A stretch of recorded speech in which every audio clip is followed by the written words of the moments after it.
Olá pessoal, tudo bem com vocês? Minhas saudações e cumprimentos a todos e a todas que estão aqui no canal. Vamos continuar o nosso estudo sobre administração tributária, parte 2 aqui. Nós já começamos a estudar sobre o tema e hoje nós vamos continuar aqui o que nós estávamos analisando sobre os conceitos gerais trazidos pelo CTN de como se estrutura a administração tributária em âmbito federal, estadual, municipal e distrital.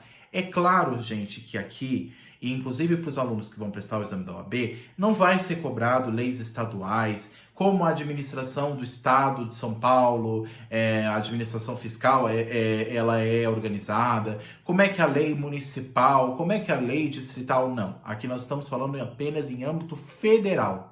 Nós estamos falando de um exame nacional. Então, aqui nós só vamos falar do Código Tributário Nacional, da Constituição e, no máximo, de leis ordinárias e complementares federais, em âmbito federal. Nós não vamos tratar aqui assuntos que envolvem as outras esferas. Então, o CTN que nós estamos estudando aqui, ele traz conceitos gerais sobre a matéria. Ele traz questões gerais sobre sobre a administração tributária. E cabe a cada ente federativo, aos estados, aos municípios, ao Distrito Federal e à União, disciplinar especificamente uma lei sobre cada ente. Então, a União tem a lei sobre a Receita Federal, como a Receita Federal é estruturada. O Estado de São Paulo, por exemplo, tem a lei que fala a respeito da Secretaria da Fazenda Pública, do Estado de São Paulo. Também existe nos municípios, cada município, cidade de São Paulo e os outros municípios têm cada um suas leis específicas sobre como a Fazenda Municipal se organiza, se estrutura, como é que são os funcionários, as subsecretarias, como é que é distribuída as funções. Isso não cabe para nós aqui. O estudo aqui é um estudo geral, para tratarmos especificamente sobre o CTN e no que consiste no conceito geral nacional a administração tributária, que é o que vão perguntar para a prova de vocês. Tudo bem? Continuando então nossos estudos. E antes de eu continuar, não esqueçam, pessoal, de curtirem o vídeo, compartilhar com os colegas e acessem o meu site, Prof. Lucas Direito Tributário, tudo junto, minúsculo e sem acento, prof. mudo mesmo, proflucasdireitotributário.com.br. Lá vocês vão ter acesso a tudo, inclusive ao canal aqui do YouTube, meus contatos pessoais, e ali vocês vão poder entrar em contato comigo para a gente poder ter essa interação de estudos, tudo bem? Se tiverem dúvidas, podem também passar aqui nos comentários e a gente vai interagindo ao longo das aulas. Pessoal, quando a gente fala também de administração tributária, no conceito geral, não será vedado a divulgação de informações em alguns casos, mas a gente viu na última aula que a regra geral é que a administração tributária, quando faz a fiscalização de uma empresa ou de uma pessoa, ela não pode, em regra, divulgar informações dessa pessoa, que está sob investigação fiscal. Então, se a administração fazendária está, por exemplo, investigando um contribuinte devedor ou uma empresa devedora, ela não pode divulgar nome, nem CPF, nem CNPJ, endereço, nada sobre envolvendo aquele contribuinte. Em regra geral, é vedado essa divulgação, a não ser em alguns casos, como o próprio CTN prevê, dentre eles, quando requerido pelo Poder Judiciário, que exige quebra de sigilo, ou por meio até mesmo de CPI, Comissão Parlamentar de Inquérito. Mas também, o que a gente pode dizer? No caso, não será vedada a divulgação de informações que aí envolve... o que não vai ser vedado? Em regra, as informações pessoais são vedadas, mas o que não vai ser vedado? Representações fiscais para fins penais, inscrição de dívida ativa da Fazenda Pública e parcelamento e moratória. Informações pessoais são vedadas em regra. Informações que envolvem a pessoa física e jurídica, CPF, CNPJ, por exemplo, endereço, isso não é divulgado. Mas o que pode ser divulgado sem necessidade de requerimento judicial, sem necessidade de quebra de sigilo, o que pode ser divulgado com base na lei? Representações fiscais para fins penais, inscrição de dívida ativa. Então, se a pessoa está inscrita em dívida ativa e está devendo à Fazenda Pública, o nome aparece no site, aparece nas relações de devedores, só que não aparece seus demais dados, mas vai aparecer o processo. Para fins de divulgação do processo, já que o processo em regra é público, ele divulga o nome da pessoa que está inscrita em dívida ativa. E também no caso de parcelamento e moratória, que são hipóteses de suspensão do crédito tributário. Para você suspender a exigência do crédito, você pode exigir o parcelamento ou a moratória. E nesses dois casos, também é divulgado informações desta pessoa, né? No caso de divulgação de outras informações atreladas ao parcelamento e à moratória. Então, são exceções trazidas pelo CTN. E o artigo 199 do CTN diz o seguinte: cooperação mútua entre os entes federativos para a fiscalização tributária. Também poderá haver cooperação entre estados estrangeiros e o Brasil de informações fiscais conforme tratados, convênios e acordos internacionais. É importante dizer isso. Para que haja fiscalização tributária, pode haver uma colaboração deve haver uma colaboração de dados entre os entes federativos. Então, União, Estados, municípios e Distrito Federal. Como também, não apenas isso, como também pode haver essa cooperação entre estados estrangeiros. Então, se há uma irregularidade tributária, o Brasil, por meio de acordos e tratados internacionais, que também tem força com base no artigo 97 do CTN, que nós já estudamos, acordos e convenções internacionais também têm força de lei tributária no território. Então, se o Brasil celebrou um tratado, um convênio internacional de cooperação de dados entre os órgãos fiscais, ele pode passar dados para outro estado estrangeiro, como esse também pode divulgar para o Brasil. Então, a Receita Federal viu alguma irregularidade de uma multinacional, que tem filial aqui, mas tem a sua sede nos Estados Unidos, por exemplo.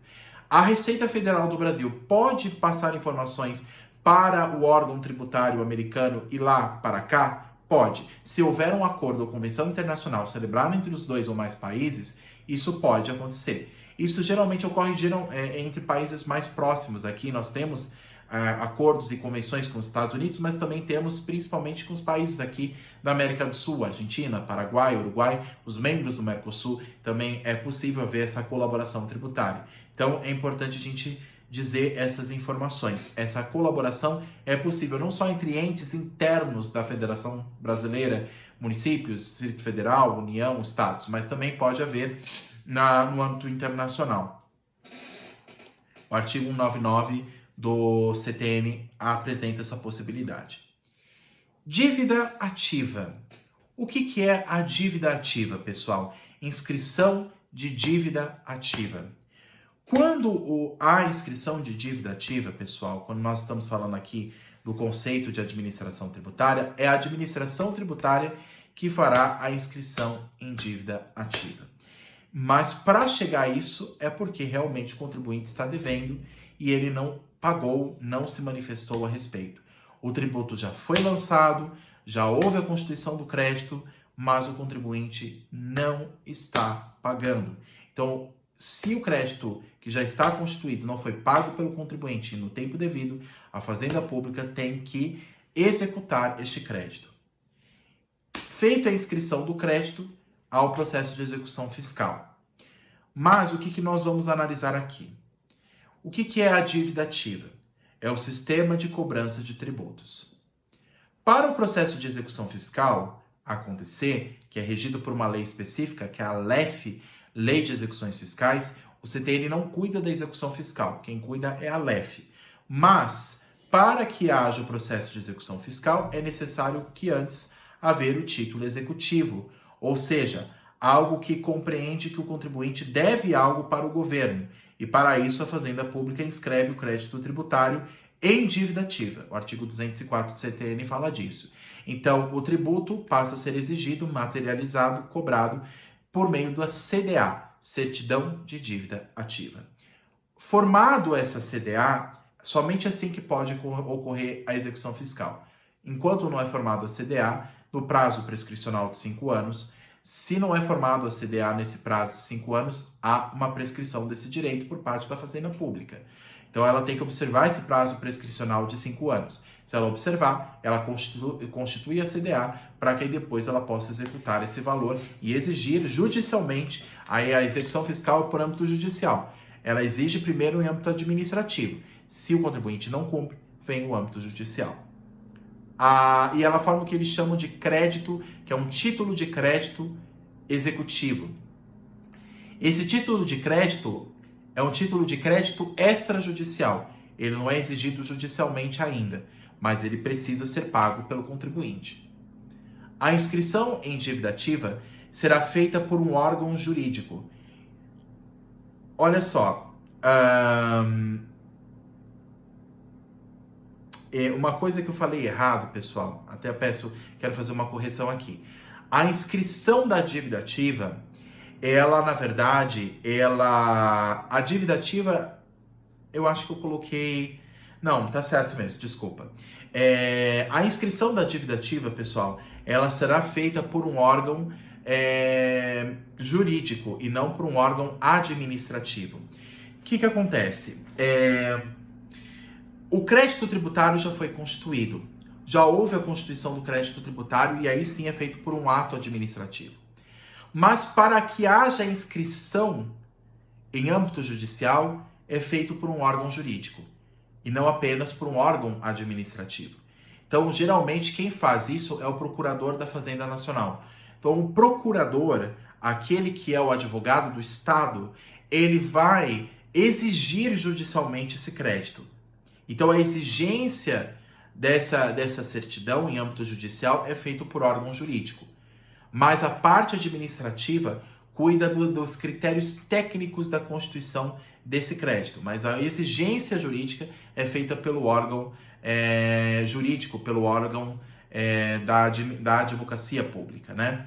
O artigo 202 do CTN diz o seguinte: a inscrição em dívida ativa constará os dados pessoais do contribuinte, bem como a natureza jurídica do crédito tributário. Então, gente, o artigo 202 do CTN, aliás, ele fala tudo o que vai constar nessa CDA, que é a certidão de dívida ativa. O artigo 201, na verdade, antes dos 202, ele fala o seguinte: constitui dívida ativa tributária a proveniente de crédito dessa natureza, regularmente inscrita na repartição administrativa competente, depois de esgotado o prazo fixado para pagamento pela lei ou por decisão final proferida em processo regular. Aí o parágrafo único. A fluência de juros de mora não exclui, para os efeitos desse artigo, a liquidez do crédito. Então, constitui dívida ativa tributária o proveniente de crédito dessa natureza, regularmente inscrita na repartição administrativa competente. Então, já houve a inscrição desse crédito. Só que o que acontece depois? Como é que eu vou constituir esse crédito, essa certidão de dívida ativa? O que vai constar nessa certidão? O artigo 202 do CTN ele diz o seguinte: nos termos de inscrição da dívida ativa, autenticado pela autoridade competente, indicará obrigatoriamente o nome do devedor, a quantia devida, a origem e a natureza do crédito, a data em que foi inscrita e, sendo o caso, o número do processo administrativo de que se originar o crédito. Parágrafo único. A certidão conterá, além dos requisitos desse artigo, a indicação do livro e da folha de inscrição. Então, todos os dados referentes ao contribuinte devedor devem estar constando na CDA. Para que a CDA possa ser válida, ela deve conter todos os dados, o valor devido, o valor, o que o contribuinte está devendo especificamente, o nome desse contribuinte, os dados pessoais desse contribuinte e assim por diante. A certidão de dívida ativa, CDA, é um título executivo extrajudicial. E o artigo 203 do CTN diz o seguinte: se a inscrição é nula, a CDA também será nula. O artigo 203 diz assim: a omissão de quaisquer dos requisitos previstos no artigo anterior, ou seja, se não constar as informações exigidas pelo artigo 202 do CTN, ou o erro a eles relativo, ou se tiver incompleto ou errado, são causas de nulidade da inscrição e do processo de cobrança dela decorrente. Mas a nulidade poderá ser sanada até a decisão de primeira instância, mediante substituição da certidão nula, devolvendo ao sujeito passivo, acusado ou interessado, o prazo para a defesa, que somente poderá versar sobre a parte modificada. Então, pessoal, o fisco ele pode alterar o que está errado, mas ele tem um prazo para isso. Porque se ele colocar dados errados, incompletos, ou faltar dados na CDA, na certidão de dívida ativa, exigido pelo artigo 202 do CTN, aí, nesse caso, o que acontece? A Fazenda Pública perde esse crédito. Então, as formalidades devem ser cumpridas, sob pena de nulidade da CDA. A súmula 392 do Superior Tribunal de Justiça, o STJ, a súmula 392 do STJ diz o seguinte: a Fazenda Pública pode substituir a certidão de dívida ativa, CDA, até a prolação da sentença de embargos, enquanto se tratar de correção de erro material ou formal, vedada a modificação do sujeito passivo da execução. Então, ela tem um prazo para alterar a CDA. O STJ dá esse prazo para substituir essa CDA, para fazer essa alteração, até a prolação da sentença de embargos, enquanto se tratar de correção de erro material ou formal. E um julgado do STJ também, o julgado em sede de recurso especial, número 87768 de São Paulo, ele traz a seguinte questão: inadmissível a substituição de CDA quando houver modificação do próprio lançamento, com alteração do valor do débito. Então, o que acontece? Quando há alteração do valor do débito, é inadmissível a substituição da CDA. Quando houver modificação do próprio lançamento. Então, quando houver a modificação do lançamento tributário, que é um ato que é feito lá atrás, que é o ato administrativo que dá concretude ao crédito tributário, e aí, nesse caso, se há modificação do lançamento, é inadmissível a substituição da CDA. E num julgado AL-AGR 681 de Minas Gerais, AL-AGR 81681 de Minas Gerais, ele diz o seguinte, sobre o princípio de que não há nulidade sem prejuízo, pas de nullité sans greffe. Ou seja, o que é esse princípio que o judiciário traz? Há de atentar-se para a substância e para os defeitos formais que não comprometem o essencial do documento tributário. O que acontece? Se houver algum erro essencial nos principais informações da CDA, aquelas previstas no artigo 202 do CTN, que são aquilo que não pode faltar, é lógico que na CDA vai outras informações que constam, mas são informações meramente acessórias que podem ser dispensadas. Mas as principais que estão exigidas pelo artigo 202 do CTN, se não forem cumpridas, aquela CDA passa a ser nula. Então, não há nulidade sem prejuízo. Pas de nullité sans greffe. Isso vem lá do direito francês, que é aplicado no caso do direito tributário. Então, deve-se ater às formalidades sob pena de se perder a exigência desse crédito. Modalidades de certidão. O que a gente pode dizer sobre as modalidades de certidão, das certidões de dívida ativa? Nós temos as certidões que podem ser positivas, certidões negativas e certidões positivas com efeitos de negativa. Vou repetir, existem 3 tipos de certidões previstas pelo CTN de dívida ativa. Certidão positiva, propriamente dita, certidão negativa e certidão positiva com efeitos de negativa. Quais são as diferenças de cada uma delas? Mas qual o conceito geral também? Há benefícios ao contribuinte em caso de irregularidade tributária, como a possibilidade de participar de licitações ou de obter créditos de instituições oficiais, através de uma certidão negativa de débitos. O que acontece? Se o contribuinte ele possui uma certidão negativa, no caso de CDA, se ele possui uma certidão negativa dizendo assim, olha, o contribuinte ele não deve nada ao fisco, se o contribuinte não deve nada ao fisco, isso é um benefício para ele. E isso é um crédito que ele ganha para o fisco, podendo até participar de processo de licitação, de contratação pública, ou também participar de convênios de créditos públicos. Agora, se não houver essa CDA negativa, se ele ainda estiver devendo, aí ele não terá esses benefícios.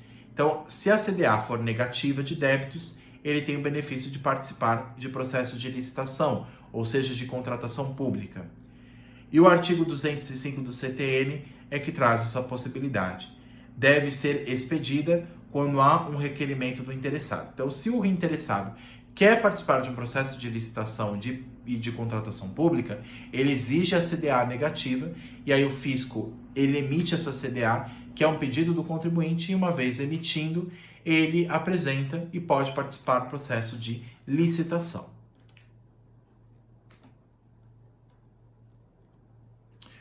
A certidão positiva, embora tenha esse nome positiva, ela não tem nada de bom, né? Certidão positiva de débito quer dizer que o contribuinte ele tem alguma dívida. Ela aponta a dívida do contribuinte com alguma coisa com o fisco.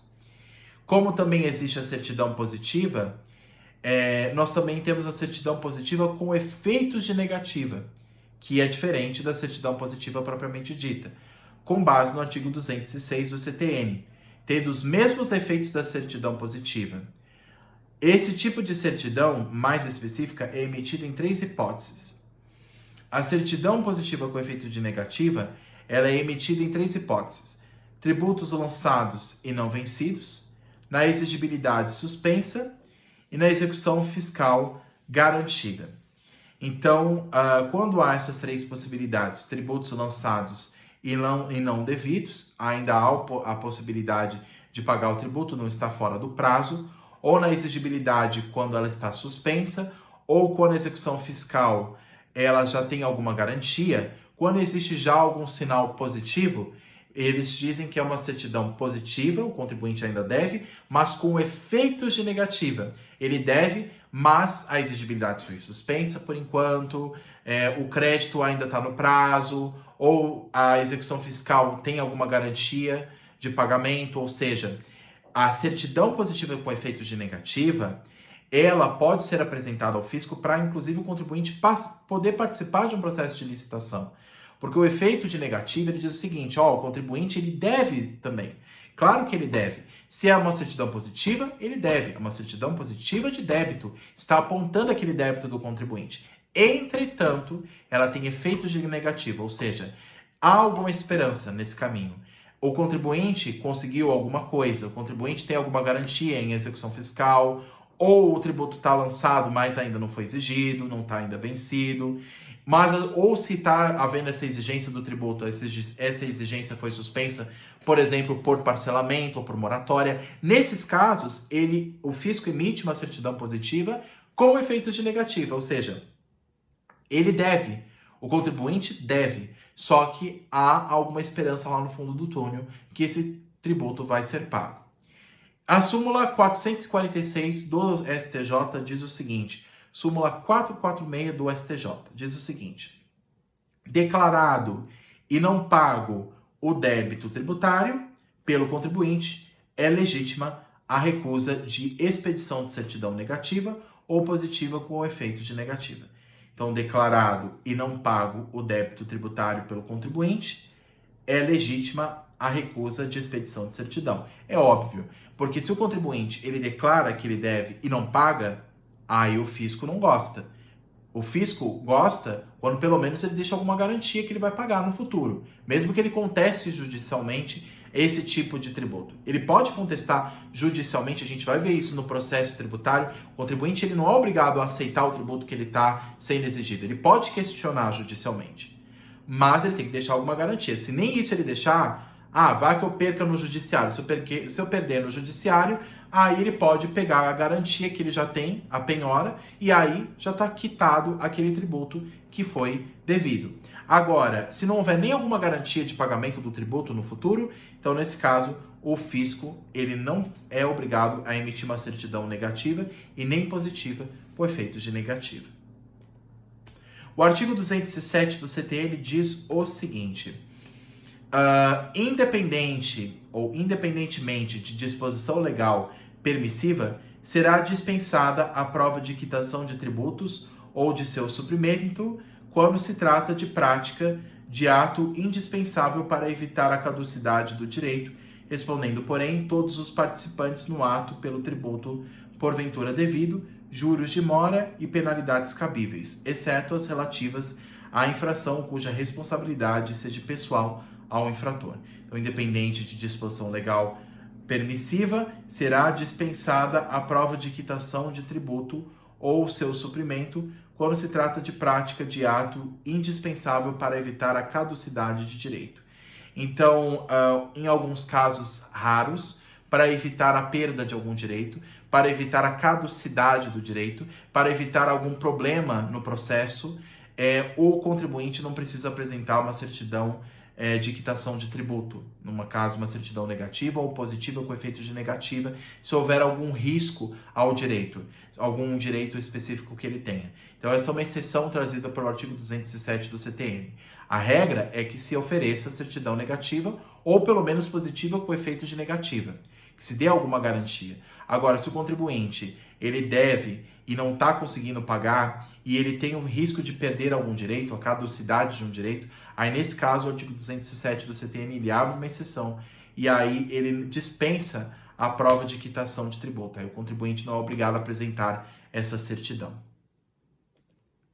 E o artigo 208 do CTN diz o seguinte: a certidão negativa expedida com dolo ou fraude que contenha erro contra a fazenda pública responsabiliza pessoalmente o funcionário que a expedir pelo crédito tributário e juros de mora acrescidos. Parágrafo único. O disposto nesse artigo não exclui a responsabilidade criminal e funcional no caso que couber. Então, pode acontecer casos, gente, até de crime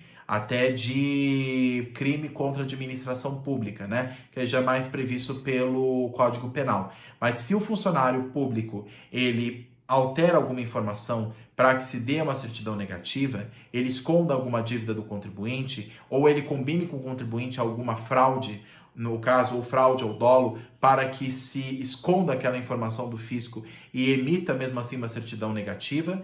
Se houve alguma fraude na emissão dessa certidão negativa por parte do funcionário público, então ele vai responder civil, administrativo e penalmente pelo seu crime. Então, a falsidade de documento fiscal, ele não só implica em âmbito penal, óbvio, é um crime contra a administração pública e inclusive existe a pena de detenção para esse tipo de crime, mas também pagamento de multa e também essa pessoa se responde civil e administrativamente, podendo até perder o cargo público que ela tem. Então, se um funcionário fiscal da Receita Federal do Brasil, um funcionário público concursado, faz esse tipo de coisa, emite uma certidão negativa para um contribuinte, para salvar o contribuinte de alguma coisa, e frauda informação, esconde informação, faz alguma falcatrua, algum dolo ou fraude, ele vai responder civil, administrativa e criminalmente. E aquela certidão negativa, ela é nula, e aí a Fazenda Pública, em âmbito administrativo, vai exigir aquele crédito devido do contribuinte e vai penalizar aquele administrador, aquele funcionário que expediu fraudulentamente aquela certidão negativa, sabendo que aquele contribuinte estava devendo. Então, se houve alguma corrupção, ele pode rever o ato à Fazenda Pública. Bom, pessoal, essas são as informações básicas que eu passei com vocês. A última falando do artigo 208 do CTN, dos artigos 209 seguintes fala mais sobre disposições finais e transitórias. Então, a parte que nós estávamos devendo sobre certidão de dívida ativa era a parte final do texto geral do CTN que eu estava devendo para falar com vocês, tudo bem? Havendo dúvidas, me passem aqui as informações. Acompanhem o canal, aqui eu vou passar mais aulas a respeito do conteúdo de direito tributário e futuramente também vou passar conteúdo sobre o processo tributário para que vocês tenham um material completo e assim consigam estudar para os demais exames, tudo bem? Pessoal, se houver alguma dúvida, por favor, se tiverem dúvidas, passem aqui nos comentários. Não esqueçam de curtir o vídeo, compartilhar com os colegas e acessarem minhas redes sociais, inclusive o meu site proflucasdireitotributário.com.br, para que vocês tenham as informações que vocês precisam. Tá bom? Muito obrigado a todos pela atenção, pessoal. Fico à disposição e até a próxima. Tchau, tchau.